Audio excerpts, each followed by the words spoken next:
My name is Margaret Sutton. I'm 29 years old. I live in a high-rise apartment in Perth, Western Australia, with a view of the Swan River that I paid for myself.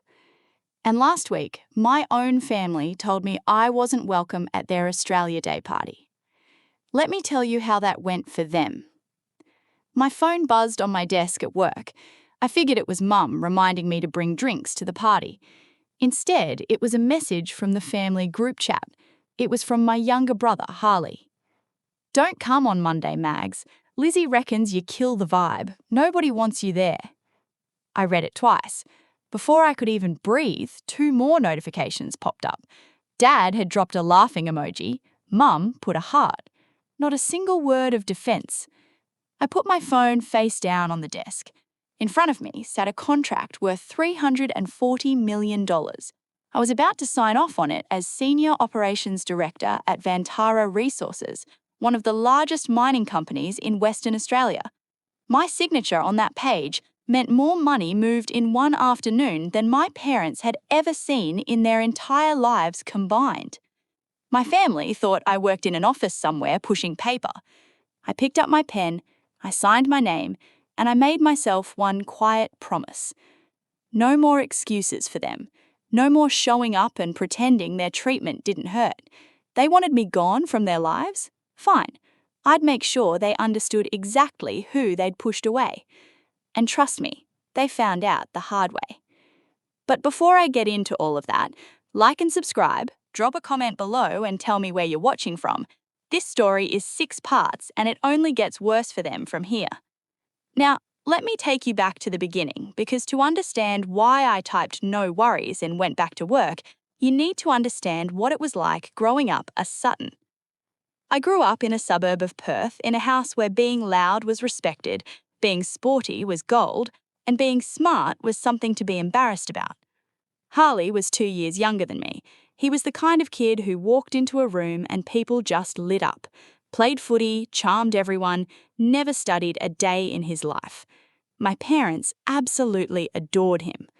When Harley failed year 11, Dad said the teachers had it in for him. When he crashed the car at 19, Mum said boys need to learn somehow. When he dropped out of TAFE, they both just shrugged. Then there was me. I liked numbers. I liked understanding how things worked.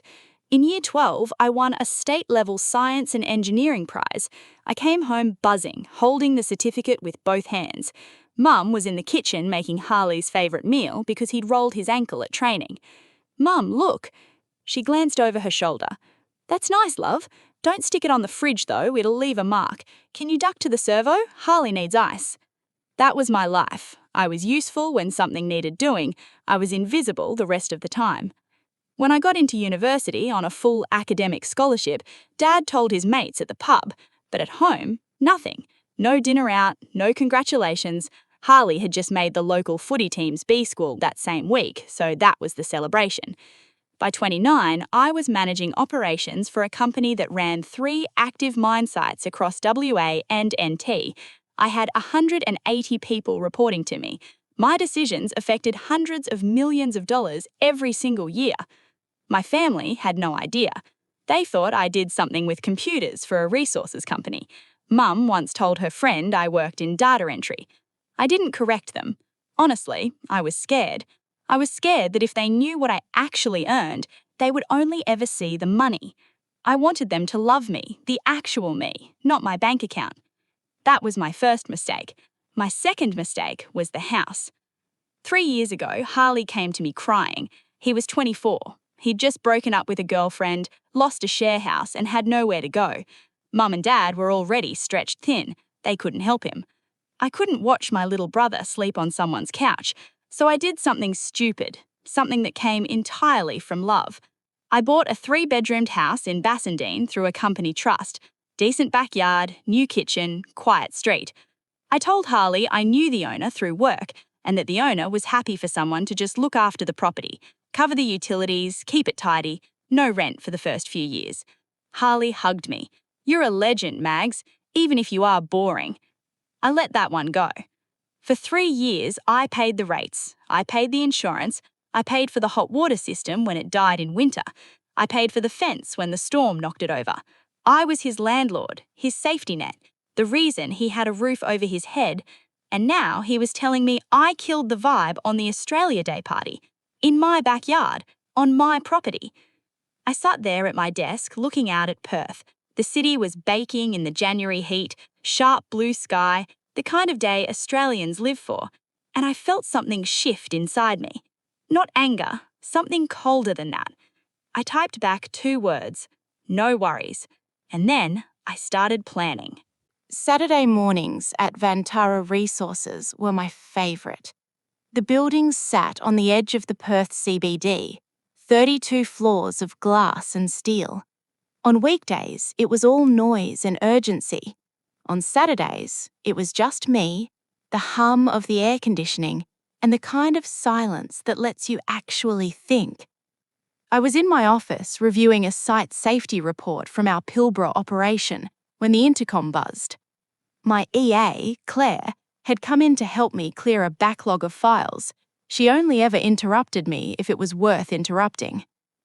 "Miss Sutton, I'm sorry to bother you.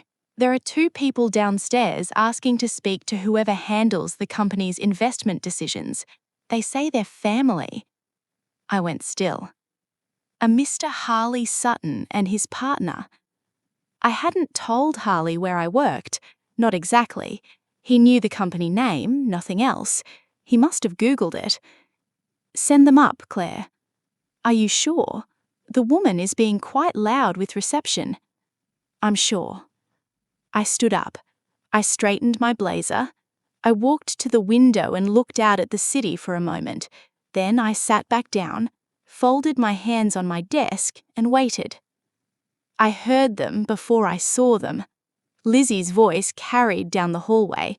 She was talking loudly about needing to speak to someone with actual authority, not a receptionist. I watched through the glass wall as they stepped out of the elevator. Lizzie was in a tight yellow dress, big earrings, sunglasses pushed up on her head. She was scanning the nameplates on the doors like she was shopping. Harley trailed behind her in thongs and a polo shirt, looking like he'd rather be anywhere else. "CFO, Operations Director, what is all this?" Lizzie muttered. "Where's the investments person? We need someone who can actually write a check." "Maybe we should just call Mags first," Harley said quietly. "Why? So she can embarrass us? She probably does admin here, Harley.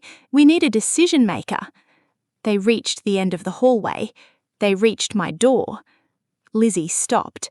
She looked at the nameplate on the wall beside the glass doors. Senior Operations Director. She read it once. She read it again. Her mouth opened slightly. Harley walked into her shoulder. "What's wrong?" Then he saw it too. I pressed the button under my desk. The glass doors slid open. "Come in," I said. I didn't stand up. I didn't smile. I sat exactly where I was and let them walk toward me. Lizzie moved slowly. Her eyes went to the view, the furniture, the industry awards on the shelf behind me, the site maps pinned across the wall. She looked at me like she was trying to reconcile 2 completely different people. "What is this?" she said. "My office," I said. "You're the operations director?" "Senior operations director, yes." Harley looked like he'd swallowed something wrong. "Mags, you actually run this place." "Harley, why are you here?" Lizzie recovered fast, I'll give her that. She straightened up, dropped a glossy folder onto my desk, and put on a smile like we were old friends. "This is actually perfect. We don't have to deal with strangers. Family looks after family, yeah?" I looked at the folder. The cover read, "Chase and Lizzie Co. Lifestyle Brand Pitch Deck." "How much?" I asked. Lizzie blinked. She hadn't expected me to cut straight to it. $180,000 to start. Inventory, a studio, content creation. We've done the research. You'd get a return within 18 months, easy. I looked at Harley. He was staring at the floor. "Yesterday, you told me not to come to the Australia Day party because I kill the vibe." Lizzie waved her hand. "Oh, that was just a joke, Mags. You know how we are. We're talking business now." "You want $180,000. It's an investment." I stood up. In heels, I had a good few centimetres on her. "No," I said. Her smile dropped. "Sorry?" "No, I'm not investing. I'm not giving you money, and I'm not your family when it suits your bank account." Lizzie's face went red. "You're sitting in this building with all this money and you won't help your own brother. He's drowning. We need this." "That's not my problem." I pressed the intercom. "Claire, can you send security to my office, please? 2 escorts." "You wouldn't," Lizzie hissed. 2 security guards appeared at the door. Within 90 seconds, Lizzie turned to Harley. "Say something. Tell her." Harley looked at me. His eyes were pleading. "Mags, just hear the pitch. She worked really hard on it." "Did she work as hard on the message insulting me?" He flinched. "Please escort these visitors out," I told the guards. I sat back down and picked up my pen. Lizzie grabbed her folder. "You think you're better than everyone, Margaret. You're just a sad, lonely woman with a big title and nobody to go home to. You'll regret this." "Goodbye, Lizzie. Goodbye, Harley." I didn't look up as they were walked out. I heard her voice all the way to the elevator. Then the doors closed and the floor went quiet again. My hand was shaking slightly, not from fear, from adrenaline, from the realization that to them I had never been a person. I had been a resource, something to be tapped when they needed it. I took a breath. I thought it was over. I was wrong, because that night I got a bank alert that changed everything. I got home that evening to my apartment, poured a glass of water and sat on the couch in the quiet. My phone had been going off since I left the office. Harley called 4 times. Mum left 2 voicemails. I listened to one. "Margaret, it's Mum. Harley rang me. He said you threw them out in front of your staff. Lizzie is humiliated. How could you do that to your own brother? They came to you for help. Call Harley and apologise tonight." I deleted it. I sat there for a while just staring at the ceiling. Then my phone buzzed with something different. Not a call, a bank notification. "Alert, new credit inquiry detected on your account." I frowned. I hadn't applied for anything. I opened the app. "Alert, a loan application of $320,000 has been submitted in your name. Co-applicant, Harley Sutton." My stomach dropped. I clicked through the details. Small business loan, submitted online 2 hours ago, my name as primary applicant, my tax file number, my old home address, Mum and Dad's address in Midland, listed as my current residence. I sat up straight. How did they have my tax file number? Then I remembered. 2 years ago, I'd helped Mum and Dad sort out a Centrelink issue. I'd left some documents in a folder in their kitchen drawer, bank statements, a tax summary. My TFN was on every single page. Harley had gone to Mum and Dad's house, gone through that drawer, and taken what he needed. This wasn't a family argument anymore. This was a crime. I called my private banker, Scott, directly. It was a Saturday night, but he picked up on the second ring. That's what relationship banking looks like when you're moving serious money. "Margaret, everything all right?" "Scott, listen carefully. Someone has submitted a fraudulent loan application in my name. I need it stopped right now." "I'm looking at it," he said, his voice shifting immediately. "It was flagged 20 minutes ago. The IP address is residential and your activity profile doesn't match. Did you authorise a loan for a Chase and Lizzie Co.?" "Absolutely not." "Rejecting it now. Margaret, the co-applicant is a Harley Sutton. Is that a relative?" I closed my eyes. "My brother." A pause. "This is identity theft. Do you want to escalate this formally? If we flag it as fraud, we're obligated to notify the relevant authorities." I thought about it for exactly 4 seconds. Harley on a bike at 7 years old, Harley crying when his dog died, Harley hugging me outside the house I bought him. Then I thought about Lizzie's face in my office, the loan application with my name on it, the $320,000 they tried to take because I said no. Flag it, I said. Freeze everything. Put a block on my credit file. Done. I'm sorry, Margaret. I hung up. I felt cold all over. Then the group chat exploded. Harley, you blocked the loan. It was basically approved, Mags. What is wrong with you? Unbelievable. Selfish. Your own brother. Margaret, please just sign off on it. Harley says it's just paperwork. Don't make this difficult. Family helps family, love. Don't do this. I took screenshots of everything. Every message, every timestamp. I made a folder on my laptop and I labelled it simply evidence. I wasn't crying. I wasn't shaking anymore. I was thinking clearly, the way I think when a mindsight problem needs solving, methodically, one step at a time. I made myself toast. I was standing in the kitchen eating it when my doorbell rang. I checked the intercom camera. No one there. Just a brown envelope sitting on the doormat. No postage. Hand delivered.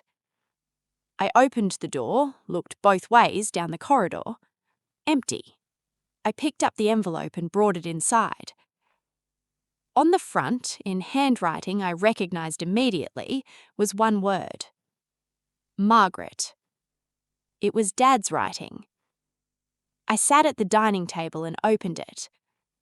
Inside was a thick stack of papers and a handwritten note on the back of an old electricity bill. Dad always wrote on whatever was lying around. Maggie. I know you never see it. I know you always take his side. I probably do. Your mum loves that boy so much I've never known how to fight it. I'm a coward and I know that. But when Harley brought Lizzie home, something didn't sit right with me. She knew too much about money but never seemed to have any. 6 months ago, I used some of my super. Don't tell your mum. I hired a bloke named Chase Miller, private investigator, to look into her properly. I got his report yesterday. I tried to show Harley, but he won't hear it. Your mum says it's all made up. But you're the smart one, Maggie. You always were, even when we didn't say it out loud. They're going to destroy each other. Just don't let them take you down with them. Handle it, please. Love, Dad. I set the note down. You're the smart one. First time he'd said anything like that in years, and he'd hidden it in a secret envelope while liking Harley's messages in the group chat an hour earlier. A coward, exactly like he said, but he'd handed me something. I picked up the investigator's report, 40 pages. I started reading. The first section was standard background. Lizzie had lived in Brisbane, then Darwin, then Broome. She moved a lot. The financial history was a disaster. 2 bankruptcies, 5 civil judgments for unpaid debts across 2 states. Then I got to page 11. Former spouse. Gilbert Nowak. No, wait. I looked again. Former spouse. Gilbert Nowak. Married in Brisbane 5 years ago, divorced 18 months later. The report detailed what happened during that marriage. Gilbert had been a carpenter with a small but solid business. Within a year of marrying Lizzie, 4 credit cards had been opened in his name without his knowledge, maxed out. Over $65,000 in clothes, travel and furniture. She forged his signature on a personal loan. When the creditors came, Gilbert lost his business, lost his house, spent 8 months living with his parents at 34 years old. Lizzie had claimed the relationship was emotionally unsafe, moved interstate and left him with every cent of debt. She had found Harley 2 years later, and now Harley was sitting on $140,000 in debt, credit cards in his name, a car loan registered to Lizzie but financed by Harley, a personal loan taken out 8 months ago. At the bottom of the report, one final note from the investigator. Subject has recently made inquiries regarding life insurance policies for H. Sutton. I put the papers down on the table. I looked at Gilbert Nowak's contact details at the back of the report. He was working at a hardware store in Brisbane. It was late. I didn't care. I dialed. It rang 3 times. Yeah? Rough voice, tired. Is this Gilbert Nowak? Who's asking? My name is Margaret Sutton. My brother is with Lizzie Brooks. A long silence. Get out while you can, he said finally. That's my advice. I'm not running, I said. I'm ending it, but I need your help. Why would I help you? Because she took 4 years of your life, I said, and I can get you in the room when it all falls apart. A long silence. What are you thinking? He asked. There's an Australia Day party on Monday at a house that belongs to me. I'd like you to be there. What time's the flight? I smiled. It wasn't a warm smile. I'll text you the details. Pack light, Gilbert. We're done being quiet. Monday arrived hot and bright. Perth in January is brutal. By 10 in the morning, the footpath was already burning. The sky was that sharp, cloudless blue that makes everything look clean, even when it isn't. I woke up early. I didn't rush. I made coffee, stood on my balcony, and watched the city come to life below me. Then I got dressed deliberately. White linen shirt, dark tailored trousers, good shoes. Not overdressed, just put together. The kind of outfit that says, I didn't try very hard and still look like this. I drove to the airport to pick up Gilbert Nowak. I spotted him straight away coming through the arrivals gate. Mid-30s, solid build, wearing a plain grey t-shirt and carrying a small backpack. He had the look of someone who'd been through something and come out quieter on the other side. He saw me and walked over. Margaret? He asked. Gilbert, thanks for coming. You bought the ticket, he said simply. We drove to a cafe in Guildford and sat across from each other over eggs and coffee. I slid the investigator's report across the table. He picked it up. He read slowly. When he got to the section about himself, his jaw tightened, but he didn't say anything for a long time. She did the same thing with a jet ski, he said, tapping the page. Bought it in my name, sold it 3 months later for cash. I didn't find out until the loan collector showed up at my door. She's doing it to my brother, I said. How bad? $140,000, and she's been looking into life insurance on him. Gilbert put the report down and looked at me steadily. What's the plan? We walk in, I said, and we finish it. We pulled up to the house on Bassendean just after 2 in the afternoon. The street was lined with cars. I could smell the smoke from the grill before I even opened the door. Music was coming from the backyard. I could hear voices, laughter, kids running around. I sat in the car for a moment looking at the front of the house, the garden beds I'd paid to have replanted, the new front fence after the storm, the freshly painted door. My house. I reached into the back seat and picked up a blue folder. Inside was everything.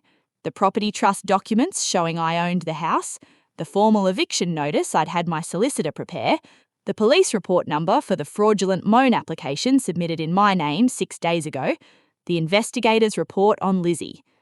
I got out of the car. Gilbert got out behind me. You ready? He asked. Yes, I said. I didn't knock. I had a key. I unlocked the front door and walked in. Harley, I called. Shuffling from the back of the house, Harley appeared in the hallway holding a beer, wearing a singlet, squinting at me like I was something he hadn't ordered. Mags, what are you doing here? I told you Lizzie doesn't want... I'm not here to apologise, I said. I'm here to introduce you to someone. I stepped aside. Gilbert stepped forward. Harley looked at him, confused. "Who's this?" "Someone who knows your wife," I said. Then Lizzie walked in from the back door holding a bowl of salad. She was in a red sundress, sunglasses on her head, already in full performance mode for the guests outside. "Harley, your mum wants to know if there's more—" She stopped. The bowl of salad tilted in her hands. A piece of cucumber slid off the edge onto the floor. "Hello, Gilbert," Gilbert said. The colour left her face so fast it was almost impressive. "Gilbert," she whispered. Harley looked between them. "You know him?"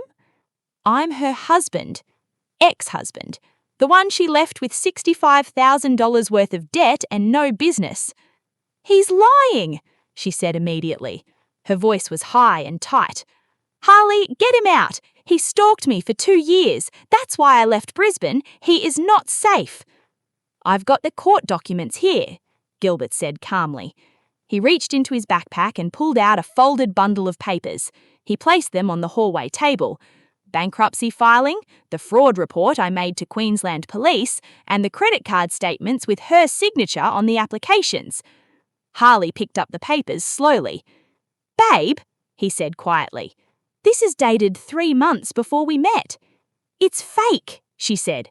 "She printed all of this. She hates me. She's been trying to destroy us since day one." "Have you maxed out his cards yet?" Gilbert asked, looking him directly. "Because with me, it took about 14 months. Harley's face shifted. Something moved behind his eyes. "The insurance," he said slowly. He looked at Lizzie. "You asked about that policy last month. You said it was just smart planning." The silence in the hallway was thick. I let it sit for a moment. Then I opened the blue folder. "Harley," I said, "I need you to look at something." I placed the first document on the hallway table next to Gilbert's papers. "This is the title document for this property. It's held in a trust called Sutton Property Holdings. I set it up 3 years ago. I am the sole director." Harley stared at it. "I bought this house for you," I said, "because you had nowhere to go and I couldn't stand watching that. I paid the rates, the insurance, the hot water system, the fence, all of it, for 3 years. "You're the landlord," Harley said. His voice came out strange, small. "I am the landlord," I said. "And this," I placed the second document down, "is the eviction notice my solicitor prepared last week. You have 30 days to vacate." Lizzie snapped. "You cannot do that," she said, stepping forward. "We have rights. You need grounds." "I have grounds," I said. "The tenancy agreement has a clause for criminal conduct on the premises. Identity theft qualifies. And this," I placed the police report reference down, "is the report number from the WA Police fraud team regarding the $320,000 loan application submitted in my name 6 days ago." Harley sat down on the floor. Not on a chair, on the actual floor of the hallway, back against the wall, head in his hands. Lizzie stood over him. Get up and do something. Tell her she can't do this." Harley didn't move. "Come on, Gilbert," I said. "We're done here." I walked to the front door. Behind me, I could hear Lizzie's voice rising, telling Harley he was useless, telling him to man up, her voice cracking into something uglier than she'd meant to show. I closed the front door behind me. The January heat hit me immediately. I stood on the front path for a moment and breathed. "You all right?" Gilbert asked. "Getting there," I said. We got in the car. I started the engine. From inside the house, I could still hear Lizzie screaming. I turned the radio on and drove away. But I wasn't finished, because there were still 30 people in that backyard who only knew Lizzie's version of events, and I had one more thing to do. I drove around the block once. Then I parked, picked up the blue folder, and walked back. I came through the side gate. 30 people in the backyard. Aunties, uncles, cousins, neighbours, Dad at the grill in his Australia Day apron, Mum carrying a tray of snags, kids running through the sprinkler. Someone had a speaker going. It looked like a normal, happy family afternoon. It wasn't. I walked onto the grass and the noise dropped in a wave. People noticed me one by one, the way you notice a change in weather before the rain actually hits. Lizzie saw me first. She had composed herself, fresh lip gloss, straight posture, back in performance mode, but her eyes went straight to the folder in my hand. "You need to leave," she said, loudly, loud enough for everyone to hear. "You were told you weren't welcome." "This is my property," I said, same volume. "I'll leave when I'm done." I walked to the main picnic table, the one with the food on it, the one everyone was gathered around. I set the folder down and opened it. "Margaret," Dad's voice, low, warning. He was looking at me with an expression I hadn't seen on him before. Not anger, fear. "It's all right, Dad," I said. "Sit down." He sat down. I spread 3 documents on the table. "This," I said, pointing to the first page, "is the title document for this house. I bought it 3 years ago so Harley wouldn't be sleeping on someone's couch. I've paid every bill on it since." The backyard went completely still. My Auntie Jan looked at Mum. Mum's face had gone rigid. "This," I pointed to the second page, "is the eviction notice. Served last week. They have 30 days. "She's lying," Lizzie said from behind me. Her voice was still loud, but the steadiness was gone. "She's making all of this up because she's jealous and she can't stand to see Harley happy." I didn't turn around. "And this," I placed the third document down, "is the reference number for a police report filed with WA Police 5 days ago. Lizzie submitted a $320,000 loan application in my name using my tax file number, which was taken from documents at my parents' house without my knowledge." My Uncle Steve picked up the document. He read it. He passed it to the person next to him. "There's one more thing," I said. I pulled out the investigator's report and placed it on top. Before Lizzie met Harley, she was married to a man named Gilbert Nowak in Brisbane. She opened 5 credit cards in his name without telling him. She took out a loan using his signature. When the debt collectors came, he lost his business and his house. She left him with $65,000 in debt and moved interstate. Harley currently has $140,000 in debt in his name. Most of it wasn't there 2 years ago. All eyes moved to Harley. He was standing at the back near the fence, still holding his beer, staring at the grass. "Harley," Mum said quietly, "is that true, the debt?" He nodded once. He didn't look up. "She spent it," he said. "It's all gone, Mum." The sound Mum made wasn't a word. It was just air leaving her body. Lizzie moved fast. She came around the table and grabbed for the investigator's report. I put my hand on it before she reached it. "Get your hand off that." Her voice had dropped. No more performance. This was the real version. "You came into my office and asked me for $180,000 the day after telling me I wasn't welcome in my own backyard. You used my personal documents to try to take $320,000 from me, and you have been running this play since Brisbane." She stared at me. "I'm not the problem here, Lizzie. I'm just the first person who didn't let you finish." She looked around. The neighbours were watching over the fence. Her in-laws were watching from the grill. Every cousin, every auntie, every family friend was standing completely still holding a paper plate. There was nowhere to go. She grabbed her bag from the back of a chair. "You're all pathetic," she said, to the yard, to Harley, to all of us. Every single one of you. She walked through the side gate and was gone. Nobody moved for a moment. Then my Uncle Steve said, quietly, "Well, happy Australia Day." I closed the folder. I looked at Mum and Dad.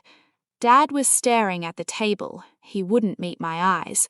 I thought about the secret envelope, the note, "You're the smart one, Maggie," written in private while he liked Harley's messages in the group chat. I didn't say anything to him. There was nothing left to say. "You've got a good afternoon ahead of you. Enjoy the food." I walked out the same way I came in.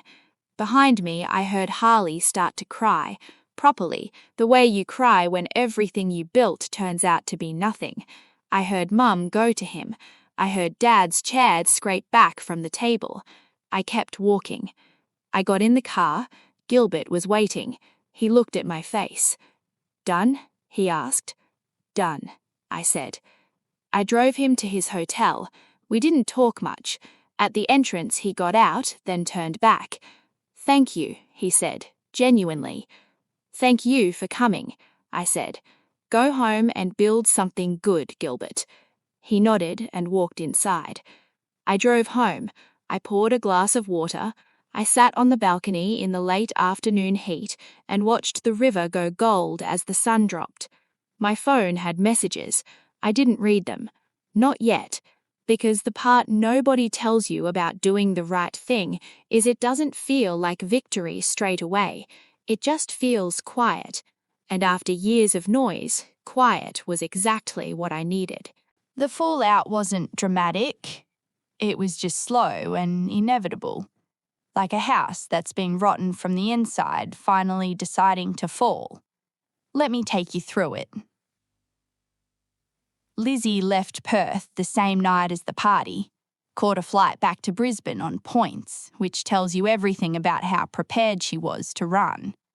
She left behind a lease on a storage unit full of clothes, 3 credit cards maxed in Harley's name, and an outstanding gym membership.